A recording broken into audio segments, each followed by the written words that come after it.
Hey guys, what's up? It's me, Pagey here, once again with another video on Suicide Squad. Now before we get into this, I will have a playlist linked in the description below with all my other videos on Suicide Squad following its release, which is just a review, a spoiler review, and some stuff focused on certain parts of the movie. Now every comic book inspired or comic book based film is always jam-packed, full of hidden Easter eggs, references, and cameos. The same goes with Suicide Squad as well.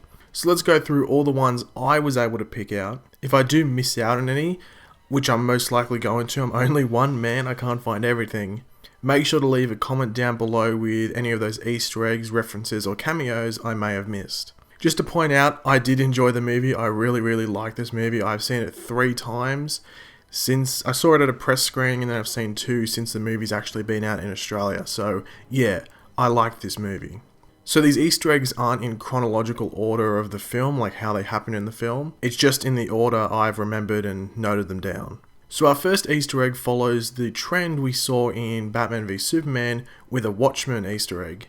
Now this is when Deadshot looks through a department store window at clothes that resemble what his daughter would wear. In the background is the comedian's badge, or the Watchman logo. However, it does not have blood on it, so it's just a yellow smiley face. Throughout Harley Quinn's origin story, we see a recreation of the well-known Tango with Evil artwork by Alex Ross, which is on the cover of the Batman Harley Quinn story. Now, this was one of those out loud nerdgasms I had throughout the film. I was like, holy crap, because I was not expecting it. We then see the Jester outfit of Harley Quinn's again, twice throughout the film. This is in Joker's place when he finds out about Harley and all the other villains being taken. And then again when Harley is suiting up for their mission to Midway City. There was a nice tribute Easter egg to the creator of the modern day Suicide Squad, who is John Ostrander. And this is when the team enters a building where Amanda Waller and the rest of Argus and stuff are, set up base. And the building is actually named after John F. Ostrander. So I thought this was a really nice touch. We get our first taste and look of Arkham Asylum in the DC cinematic universe in Suicide Squad, and it is represented in a very comic booky way, almost like straight from the comics. Unlike in the Christopher Nolan films where it is very toned down and just looks like a cliched asylum or hospital. The Killing Joke gets a nod in the film when Harleen Quinzel completes her transformation into Harley Quinn by diving into a tub of chemicals. It's similar to how the Joker's origin is displayed in The Killing Joke. We also get a quick taste of Ace Chemicals in this scene because it's where this big scene takes place, with a quick flash of the logo as the camera shows Harley Quinn, or Harleen Quinzel might I say, falling into that tub of chemicals. Now this is going to be the first of the more smaller Easter eggs, but when we first meet Deadshot, he has been contracted by someone in Gotham known as Angelo. Now this could be Angelo Murti, who was a member of the Falcone crime family in the comics. We see Harley Quinn pull out her iconic mallet when suiting up, but she opts to use the baseball bat throughout the film, I'm assuming because it's just lighter and easier to carry. Johnny Frost pops up, who appears in the graphic novel Joker. I don't think he is ever referred to as Johnny Frost, but he is the Joker's henchman and has Mr. Frost embroidered on his clothing at certain points throughout the film.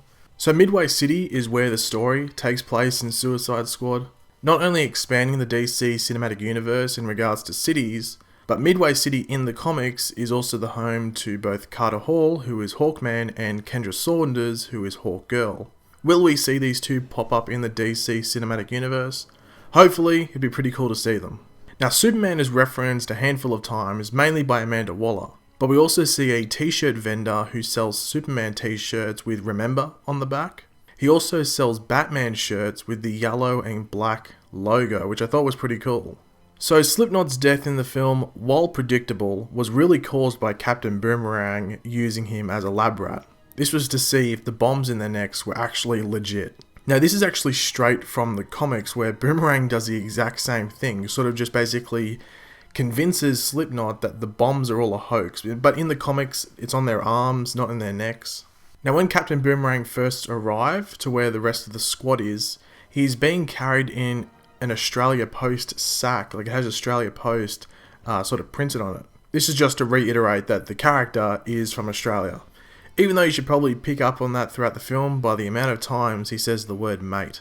At the end of the movie, we see Harley Quinn reading a book called Between the Sheets, and this is while she's taking advantage of her new espresso machine. Now that book, Between the Sheets, is basically about a straightforward, sort of like uptight woman who falls for, sort of like a bad boy who's like very risk-taking and sort of, I guess the correct word to use is almost like chaotic, like borderline chaotic. It sounds very similar to a certain couple.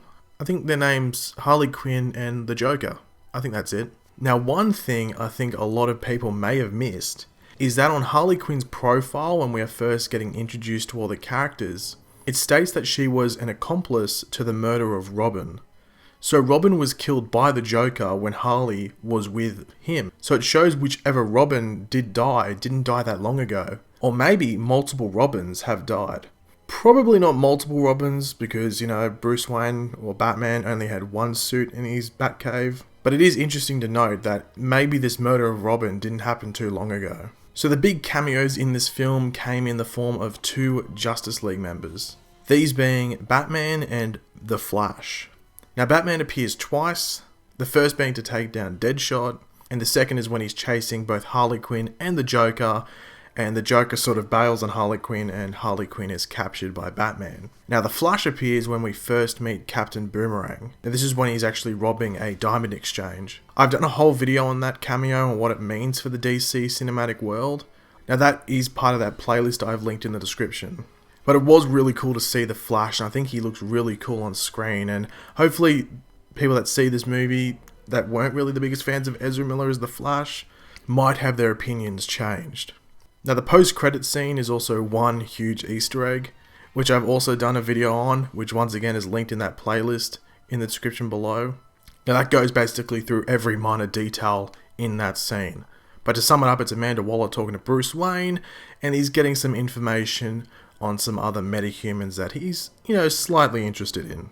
But thanks for watching, guys. Hopefully you enjoyed the video. Once again, if I did miss out on any Easter eggs, references, cameos, anything that can be considered one of those, make sure to leave it in the comment section below because I'm extremely interested to see what I missed, and I'm sure a lot of people would want to find more Easter eggs and stuff like that as well. If you enjoyed the video, make sure to leave a like and subscribe if you are new. Make sure to check out the rest of those videos in that playlist below. It'd be very much appreciated. And I'll catch you later, guys, and goodbye.